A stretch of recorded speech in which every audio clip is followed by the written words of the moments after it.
Hey everybody, Zak Klemmer-Living in Tucson. And today we have a special guest. I'm interviewing Deborah Munoz-Chacon, who's the founder and principal owner of Sonoran-Oasis Landscaping. And in my interview, you will learn how to do the basics of maintaining your Sonoran Desert landscaping, everything from xeriscape, which is basically very low maintenance, with no water or minimal irrigation, to how she designs for her clients. Stay tuned. Hey everybody, whether you're a Tucson native, a long-term resident, thinking of upsizing, downsizing, or just thinking about moving to the Tucson area, my contact information is below. Please like and subscribe to this video. Shoot me a text, call me on the phone, or shoot me an email. Whatever feels most comfortable for you. I will personally consult with you and help you with your situation to get you into the right property. Thank you.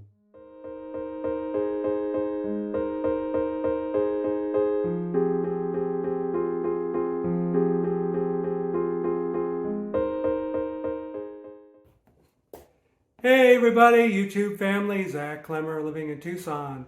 And this afternoon we have Deborah Munoz-Chacon, who's the founder and principal owner of Sonoran-Oasis Landscaping.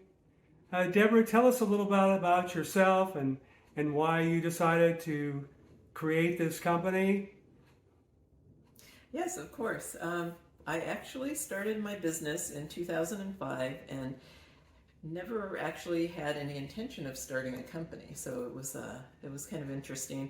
I worked for a management company, and there was a landscape division as part of the company, and I ran the admin for the landscape division as well as doing a lot of other work for the management company.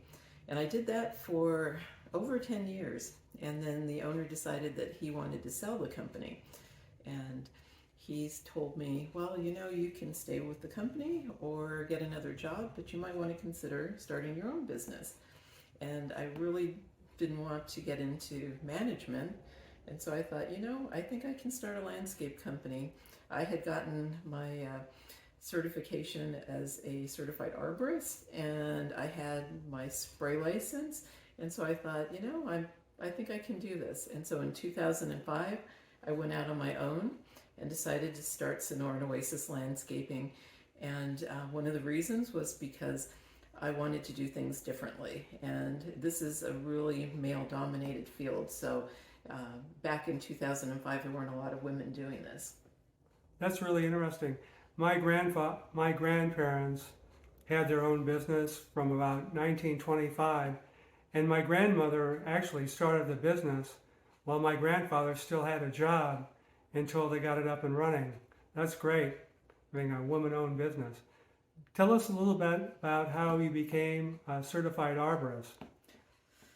Well, when I got more involved with the landscape division for the management company, one of the things that I would go out and do is meet with the crews and the clients, and tree trimming was a big part of what we did.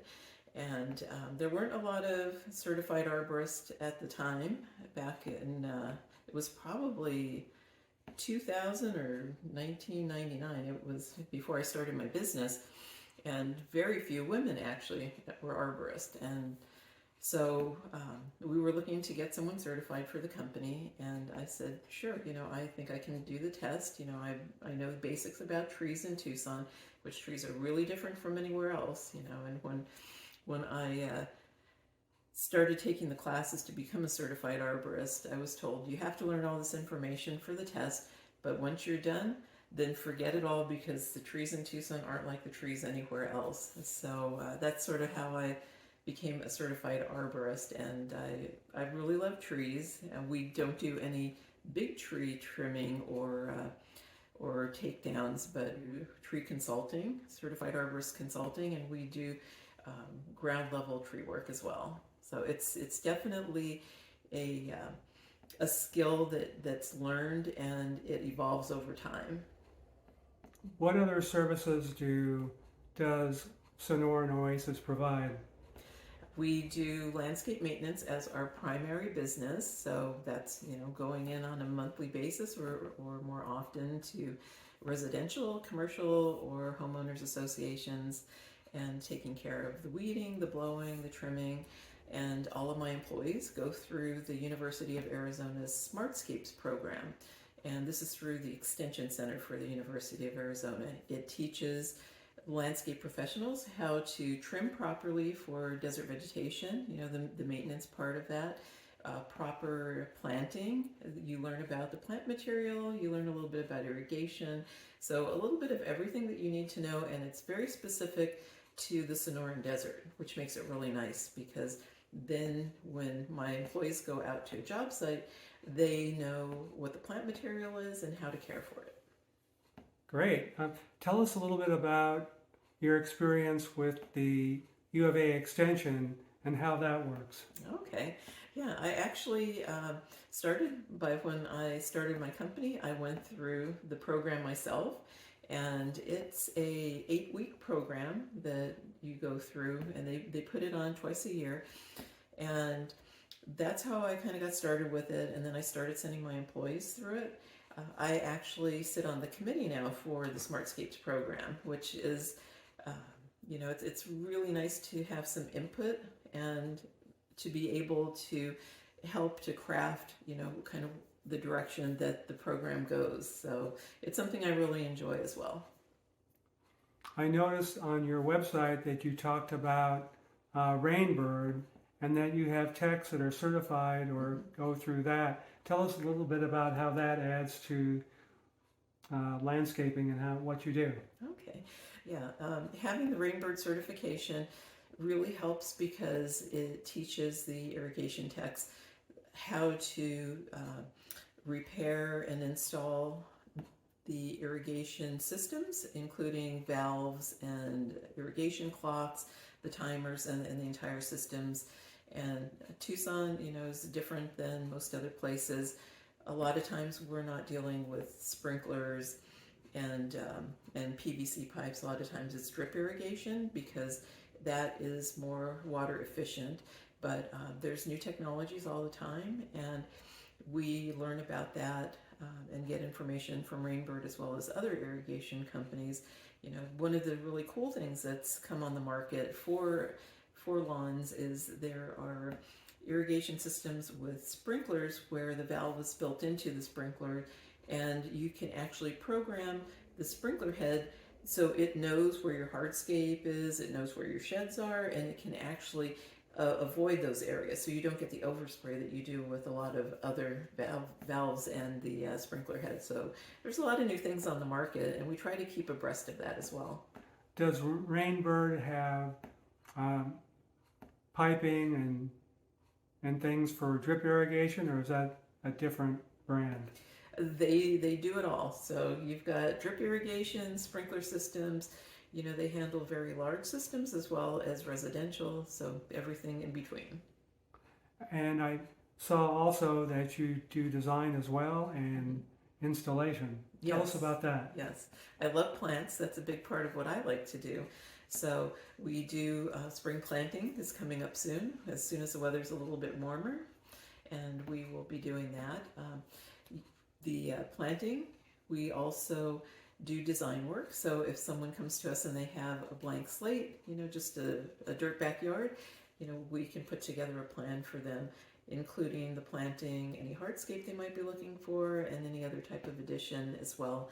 And that's something that I really enjoy because it's more creative.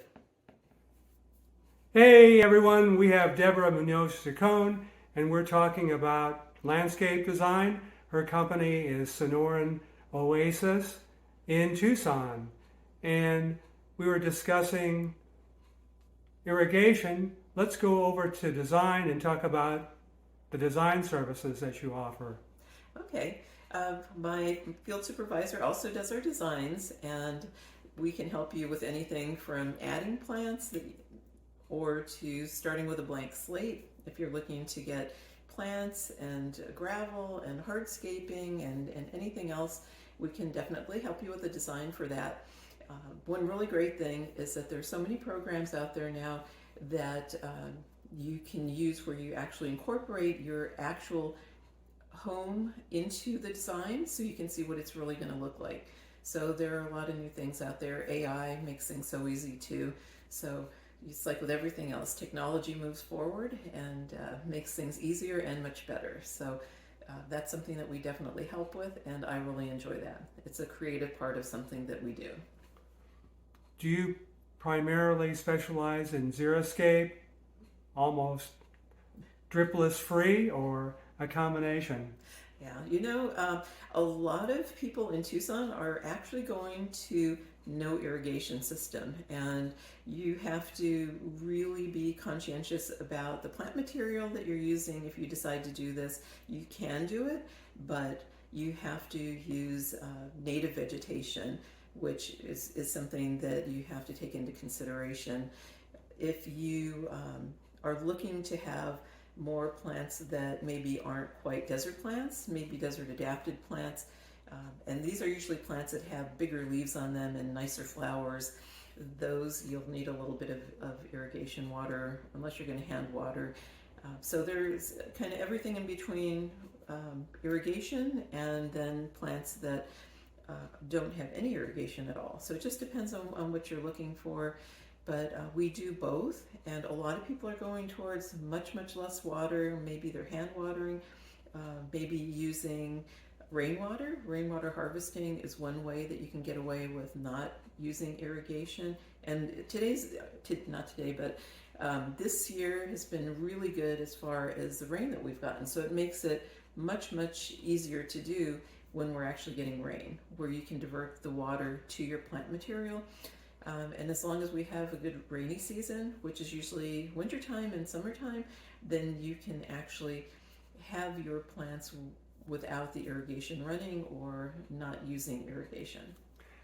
Deborah, how would someone choose if they wanted to plant a lot of cacti in their yard, which ones that you could get away with not having irrigation, or some, well, I've had some experience in my yard where I picked out some really beautiful cacti at Cholla. They weren't irrigated, and after one summer, they didn't look very healthy. Yes, even the cactus requires some water, whether it's hand watering or rainwater harvesting or irrigation system. Especially to get established. So after the cactus has been on your property for a couple of years, it's usually okay. But the first year, when it's establishing, it requires at least a little bit of water. So keep that in mind if you have cactus in your yard. If you're just planting it, make sure it's getting some water. You don't want to overwater it though, because then you can rot the roots.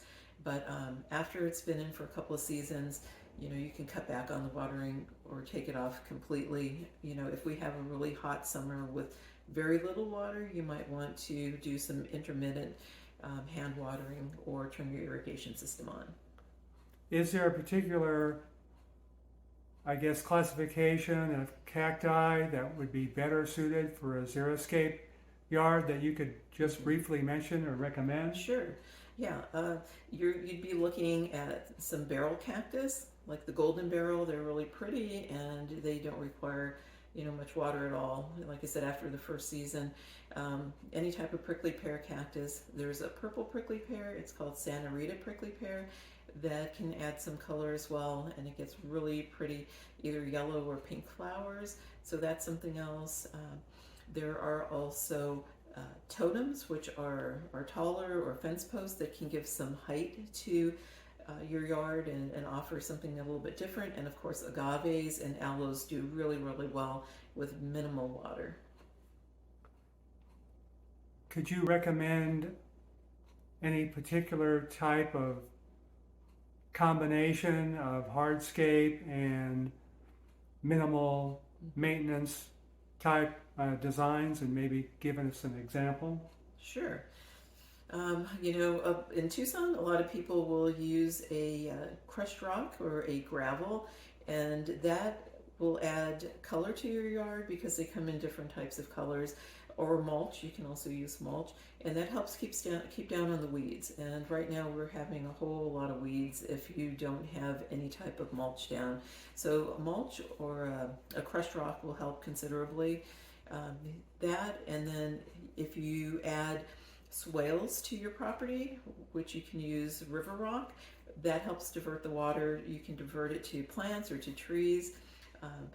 Adding a back area maybe with a ramada helps to offer some shade.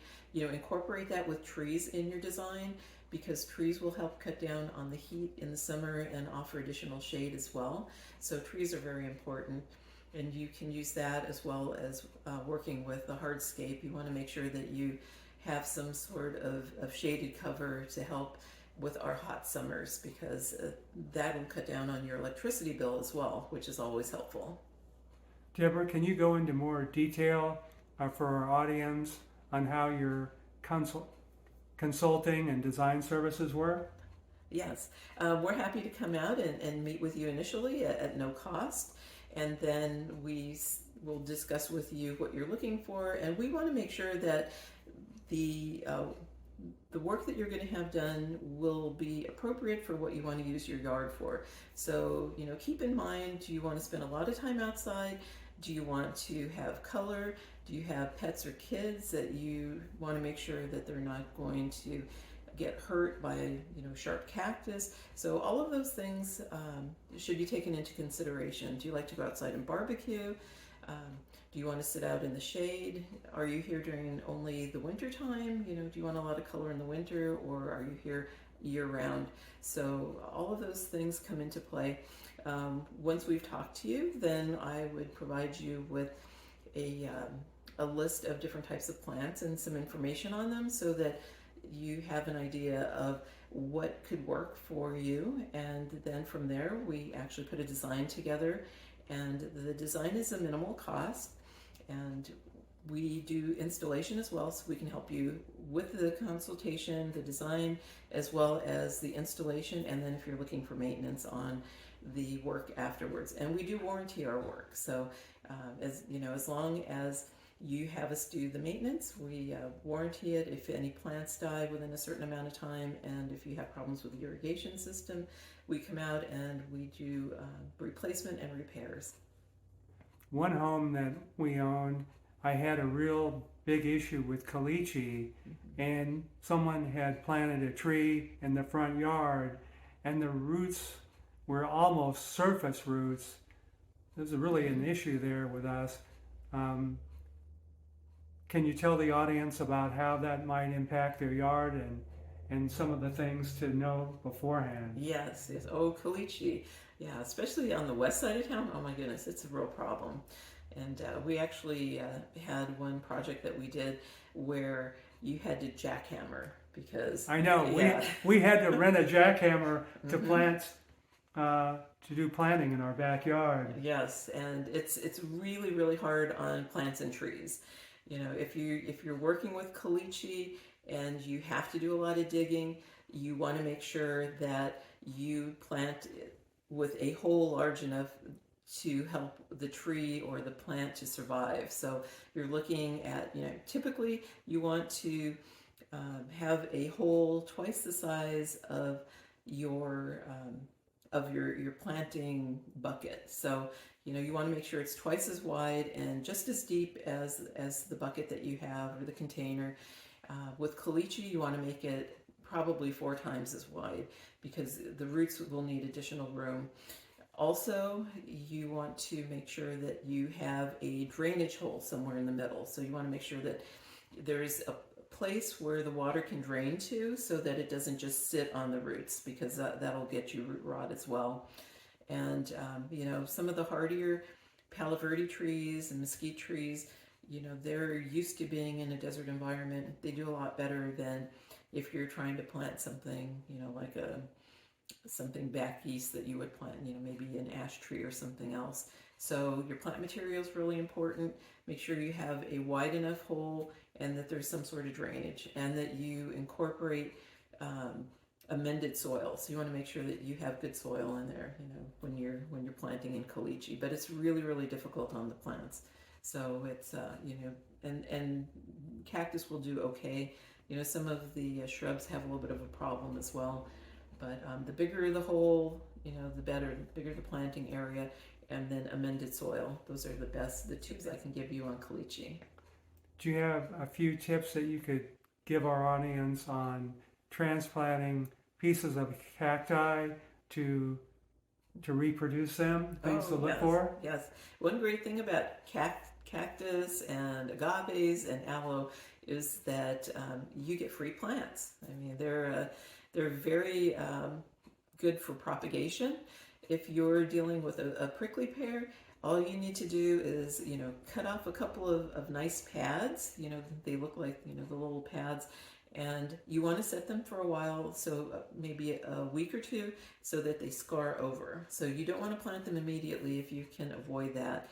And there is a solution, like a powder that you can purchase at the nurseries as well, that helps with the scarring process. But put the cactus aside for a couple of weeks. Same thing if you're doing agaves, or if you're doing some other sort of cactus, the totems or the fence posts. Let them dry out a little bit, and then go ahead and plant them. So set them aside, let them sit for a couple of weeks, and then you can plant them with the fence post and the totems.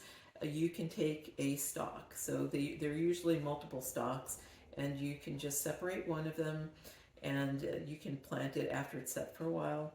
Agaves have pups, and you'll see these little offshoots of little baby agaves come up, and if you just pop off one of the little pups, then you can transplant that. And aloes, just take pieces off of it, and that's how you transplant the aloes. So desert plants are really good about that. The only ones that really don't do that are the barrel cactus. So typically you have to buy those, or you transplant them, a full one. Deborah, tell us a little bit about how your maintenance services work for residential. Okay. We do a lot of residential maintenance, and every residential property is a little bit different. So there are some, you might have a smaller home and you only need service once a month or once every other month. Some of the custom homes require much more service, maybe weekly. It depends on your vegetation as well. So if you have desert landscaping, you probably don't need a lot of maintenance, and our services are usually about once a month or once every other month.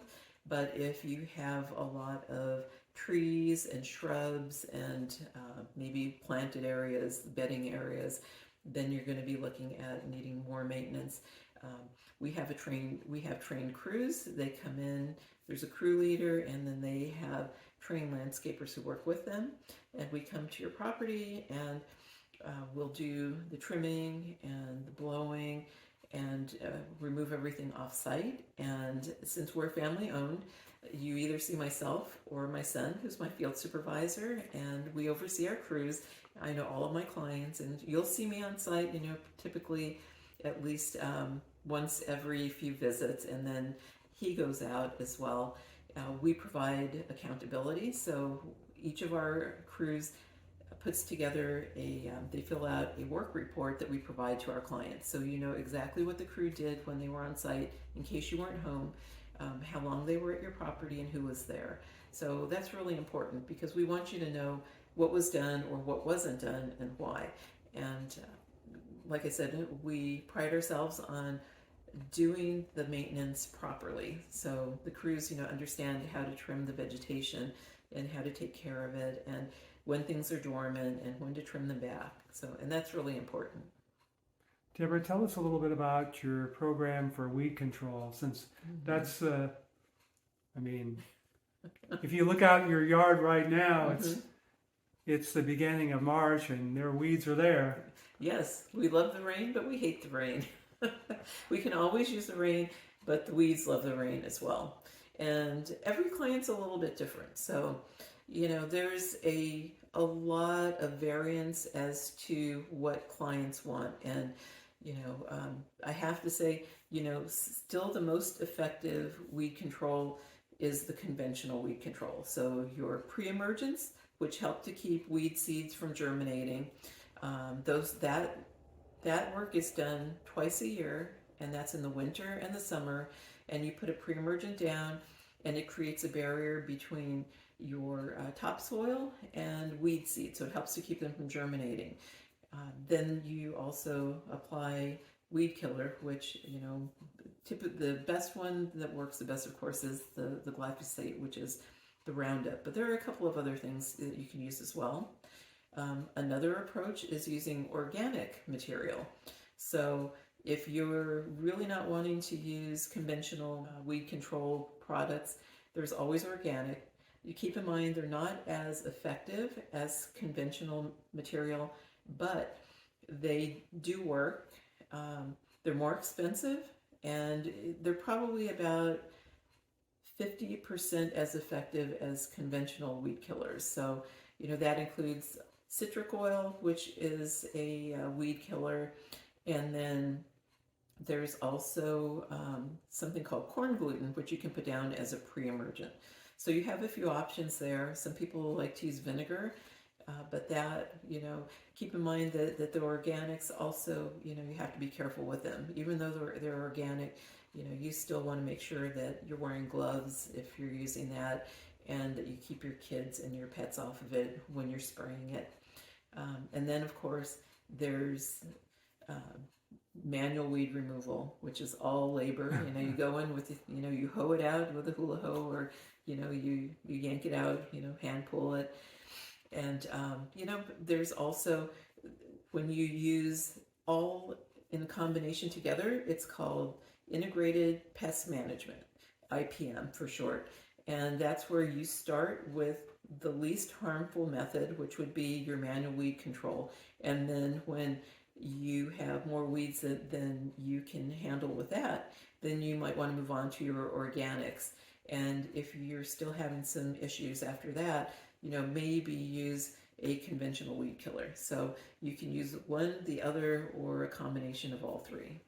Are there any pre-emergents other than corn gluten?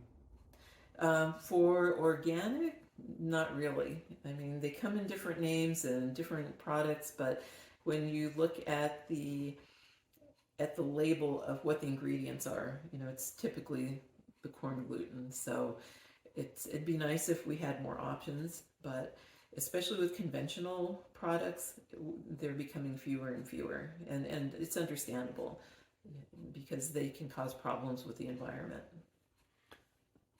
What type of services do you offer homeowners associations or commercial buildings? Okay.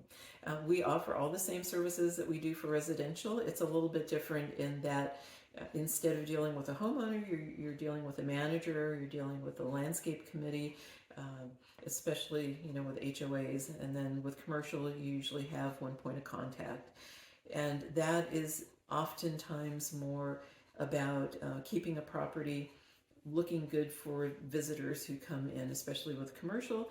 And then with the HOAs, it's all about the property values.